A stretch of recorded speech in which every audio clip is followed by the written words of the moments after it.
In late April 2026, a brief press release concluded a 60-year alliance. The United Arab Emirates made the sudden announcement that it was formally withdrawing from OPEC and the wider OPEC Plus coalition. This departure immediately breaks the core machinery of global energy. The market hasn't faced a structural rupture of this magnitude since the oil embargo of 1973. The timing is highly specific. Right now, an escalating regional conflict involving the US, Israel, and Iran has paralyzed the Strait of Hormuz. With the world's most critical energy artery physically blocked, Brent crude has spiked above $111 a barrel. We can understand the impact of this exit by looking at how OPEC stabilizes prices. They do it using spare capacity. This diagram shows global oil flows. That buffer tank represents the cartel's collective spare capacity, the latent ability to surge production during unexpected crises. By leaving the group, the UAE instantly strips 3.2 million barrels per day of that spare capacity away.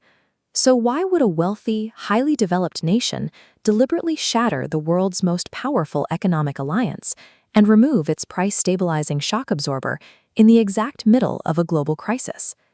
The immediate trigger lies in the physical fallout of the 2026 maritime crisis. Situated right on the front line, the UAE suffered direct infrastructure damage from Iranian missile and drone attacks, including strikes on its gas processing facilities. When those attacks hit, Abu Dhabi looked to its neighbors. Emirati officials perceived the diplomatic and military response from Saudi Arabia and the Gulf Cooperation Council as historically weak, leading to a rapid collapse in regional trust. In a matter of 72 hours, the UAE executed a calculated pivot. They determined that relying on a Saudi-led consensus was no longer viable, choosing instead a path of strict, unilateral strategic autonomy. This required structurally disentangling from the broader OPEC Plus alliance. Abu Dhabi specifically refused to continue coordinating its national energy policy with Russia, given Moscow's ongoing geopolitical support for Tehran during the conflict. Instead, the Emirates prioritized an alternative security architecture. They secured an emergency dollar swap line with the United States Treasury to guard against export disruptions, locking in security guarantees with Washington and Israel. The decades-old security for oil arrangement in the Gulf is dead. When facing active military threats to its borders, the UAE decided that managing production quotas was useless for ensuring its national survival. That geopolitical fracture merely accelerated a massive economic grievance. Since 2019, the UAE has spent $150 billion to transform its infrastructure into a high-capacity energy powerhouse. This chart shows exactly where that friction occurs. The first bar indicates the UAE's actual physical production capacity, which reached nearly 4.85 million barrels per day. The second bar is the restrictive OPEC Plus quota, which artificially capped them around 3.4 million barrels per day. Maintaining that artificial gap came with a steep penalty.